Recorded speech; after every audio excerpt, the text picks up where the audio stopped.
Bonjour, quelle joie de vous retrouver pour cette nouvelle session de 15 minutes de grâce et de vérité avec le pasteur Roland Laos. Nous allons adorer le Seigneur de tout notre cœur ce matin. Il est exalté, le roi est exalté très haut.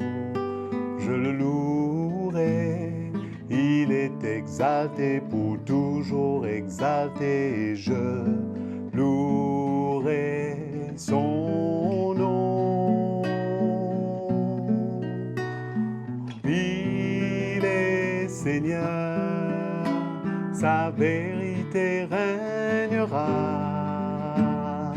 Tout l'univers en son nom se réjouira. Il est exalté, le roi est exalté très haut. Il est Seigneur, sa vérité régnera. Tout l'univers en son nom se réjouira. Il est exalté, le roi est exalté très haut. Alléluia. Il est exalté, le roi est exalté très haut. Alléluia. Il est exalté, le roi est exalté très haut. C'est une grâce de pouvoir adorer le Seigneur. Maintenant, c'est à l'heure pour nous d'écouter la parole de Dieu. Bonjour mes frères et sœurs, heureux d'être de nouveau avec vous pour cette session de 15 minutes de grâce et de vérité. C'est vraiment une joie d'être ensemble tous les jours dans la parole de Dieu pour nous exhorter, nous encourager. Et je vous rappelle que nous faisons en ce moment cette série sur la vie et le comportement du chrétien. Et nous remercions notre cher frère Patrick pour son temps et pour ce chant de louange qui nous conduit à aimer Jésus et à l'adorer. Nous allons parler aujourd'hui sur un thème « Élargissez vos cœurs ». Tournez avec moi dans 2 Corinthiens chapitre 6. Nous allons lire du verset 11 à 13. Alors, Paul nous dit « Notre bouche s'est ouverte pour vous. Notre cœur s'est montré large. Vous n'êtes pas à l'étroit au-dedans de nous, mais c'est en vous-même que vous êtes à l'étroit. En contrepartie, je vous parle comme à mes enfants. Montrez-vous large, vous aussi. » Je crois que c'est important de pouvoir nous exhorter, que la lumière vienne concernant les relations, la relation des frères et sœurs de l'Église avec les serviteurs de Dieu, les ministères, le ministère apostolique. C'est important pour notre bénéfice à nous-mêmes et de veiller à cela pour qu'on reste toujours dans l'ordre du Seigneur afin de bénéficier de la construction de l'Esprit dans nos vies. Et nous voyons comment les Corinthiens étaient handicapés quand leur cœur s'était fermé envers Paul, mais d'autre part ouvert à de faux serviteurs. Et ça avait amené du désordre. Leur vie n'arrivait plus à avancer. Et je crois que nous devons marcher dans l'ordre de Dieu, la manière que le Seigneur a établi ses serviteurs pour le bénéfice de son Église, surtout à commencer par l'onction apostolique tellement importante pour nos vies. Alors nous voyons que dans le verset 11, que Paul voulait que l'Église de Corinthe ressente son cœur pour eux. Au travers de lui, ils auraient ressenti le cœur du Seigneur comme un père envers ses enfants. Et c'est comme cela que Paul vient vers eux. Quelque part, il était attristé de voir cette condition dans cette relation qui avait changé, quoi. Et nous voyons qu'au verset 12, il nous parle de leur cœur, que ce n'est pas leur cœur à eux, les serviteurs, qui ont été à l'étroit, mais plutôt c'est le cœur du peuple à Corinthe. et le danger qu'il y a de demeurer comme cela, et qu'ils ne peuvent se fermer envers les serviteurs ou le serviteur de Dieu. Cela pourrait aboutir à des conséquences pas bien intéressantes dans l'esprit, comme par exemple de se priver des choses de Dieu que Dieu veut apporter à leur cœur pour la construction de leur vie. Ils se seraient privés. Mais autrement, ils ne se seraient pas privés s'ils étaient vraiment en relation comme il se doit avec ses serviteurs. Ça aurait été une protection pour leur vie.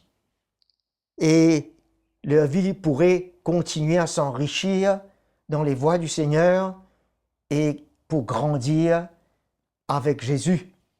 Alors nous voyons que ça a des conséquences néfastes que de s'écarter et de ne plus voir les choses comme il faut dans l'esprit et selon ce que le Seigneur établit dans son Église, selon l'autorité.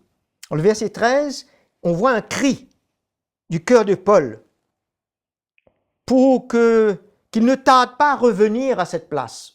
Paul avait un cri pour qu'il retrouve ce cœur envers lui et qu'il s'ouvre de nouveau pour bénéficier de la protection de Dieu et qu'il puisse avoir ce bénéfice à travers son ministère dans l'esprit. Par contre, ils étaient d'autre part ouverts à d'autres serviteurs arrogants et orgueilleux qui n'avaient pas ce cœur envers eux. Nous pouvons lire dans 2 Corinthiens 11, 18 à 20.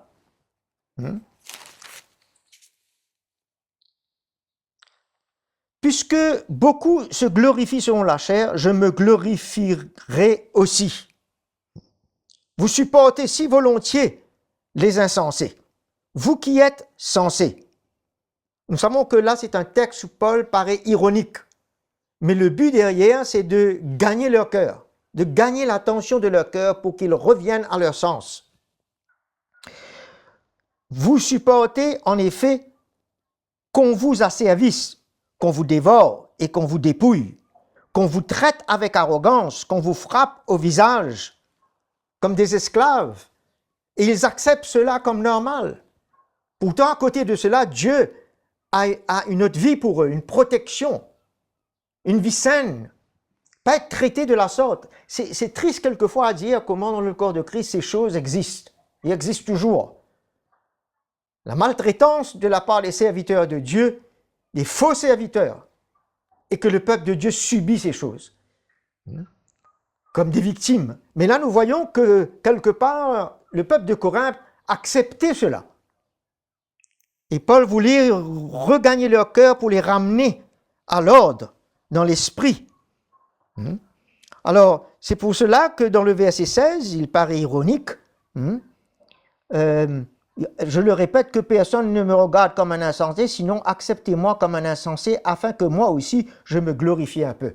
Est-ce que ça voulait dire qu'il voulait se glorifier? Non, bien entendu que non. Mais il voulait que, si vous voulez connaître les choses dans l'esprit comme ils se doivent, tournez vos regards ici, pas vers ces hommes. En d'autres mots, que les regards, la gloire, viennent dans la bonne direction. Vous êtes en train de mettre la gloire sur des faux serviteurs. Bien entendu que Paul savait que toute gloire était au Seigneur. Mais il était ironique là, c'est pas à cause de sa démarche envers eux dans l'esprit. Alors, nous voyons comment, dans le chapitre 5, verset 12, finalement, 5, verset 12, il dit, nous ne nous recommandons pas nous-mêmes auprès de vous, mais nous vous donnons occasion de vous glorifier à notre sujet. À cause de l'évangile qui est porté dans ce cœur, pas pour glorifier l'homme. Retournez vos regards sur ce qu'il y a dans nos vies. C'est la gloire de Christ. C'est l'œuvre de l'Esprit qui s'est accomplie à travers l'évangile. Ne regardez pas dans tous les sens à ceux qui se recommandent eux-mêmes et qui n'ont pas été recommandés par Dieu. afin que vous puissiez répondre à ceux qui tirent leur gloire des apparences et non de ce qui est dans le cœur. Une gloire qui vient de Dieu, l'œuvre de Dieu dans la vie des vrais serviteurs de Dieu. Le danger d'élargir son cœur envers des faux ouvriers dans ces derniers temps. Il y a un danger. Dans le chapitre 11, nous voyons dans le verset 13, ces hommes-là sont de faux apôtres, des ouvriers trompeurs, déguisés en apôtres de Christ. Je crois que Paul est bien direct et bien clair là, et qu'il faut qu'on puisse en notre temps faire cette différence, afin que nos regards soient tournés vers ceux vraiment que leur vie glorifie le Seigneur, et qu'on puisse bénéficier de la construction dans l'esprit, dans nos vies. Et ce n'est pas étonnant, car Satan lui-même se déguise en ange de lumière. Il n'est donc pas étrange que ses serviteurs aussi se déguisent en serviteurs de justice. Leur fin sera selon leurs œuvres. Et il voulait les ramener à discerner. Qui c'est qu'ils doivent suivre et comment? Et nous devons de même pouvoir discerner le cœur des serviteurs de Dieu dans ces derniers temps et faire la différence. Alors, élargissons nos cœurs envers ceux que le Seigneur a recommandés lui-même et non envers ceux qui se sont recommandés eux-mêmes.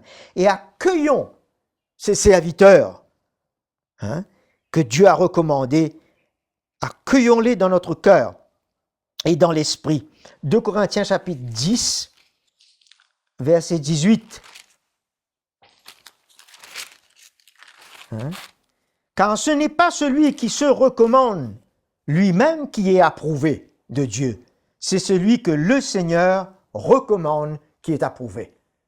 C'est là la protection de l'Église, la protection de nos vies, pour qu'on soit rassuré, qu'on reçoive la doctrine pure de la part de Jésus, le pur évangile. Mais finalement, ils sont revenus à leur sens, ils sont entrés en eux-mêmes. C'est pour ça que dans le chapitre 7, vous pouvez lire comment Paul était dans la joie quand Tite est revenu avec de bonnes nouvelles de leur part, parce que par la lettre de Paul, ils étaient attristés, mais c'était heureusement que c'était une tristesse selon Dieu qui a amené à la repentance, et non une tristesse qui emmène à la mort, simplement un remords émotionnel. Alors Paul dit, et non seulement par l'arrivée de Tite, qu'il s'est réjoui et il a été consolé, mais encore par la consolation qu'il avait reçue de vous. Il nous a raconté votre ardent désir, vos pleurs, votre zèle pour moi, en sorte que ma joie a été d'autant plus grande. Nous voyons cette relation qu'il y avait entre l'apôtre et les églises et comment il voulait renouer cette relation dans l'esprit pour que ce peuple n'aille pas se perdre, ne s'éloigne pas de lui, de l'évangile, et aille se perdre et s'éloigner avec ces faux serviteurs de Dieu, loin de la doctrine de Jésus-Christ. Alléluia. Élargissons nos cœurs, mes frères et sœurs, envers tous ceux qui vivent sur les traces des vrais apôtres. Non seulement des apôtres même, mais sur tous ceux qui vivent sur leurs traces et les serviteurs de Dieu. Tous ceux qui marchent sur leurs traces. Comme Paul nous dit dans Philippiens, marchez sur les traces de tous ceux qui marchent sur mes traces. Suivez-les. Suivez-les.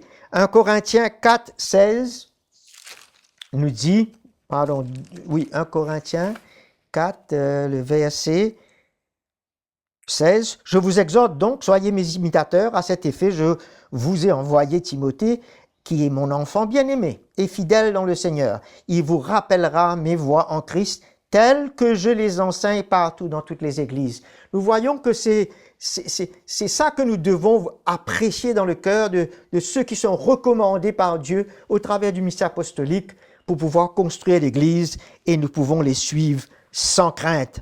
Et vous pouvez lire chez vous, dans Philippiens chapitre 2, versets 28 à 30, d'autres serviteurs comme Épaphrodite et tout, qui donnaient leur vie, ils étaient prêts à se sacrifier, donner leur vie pour le royaume de Dieu, pour le serviteur de Dieu. C'était des vrais serviteurs qui prenaient le chemin de la croix.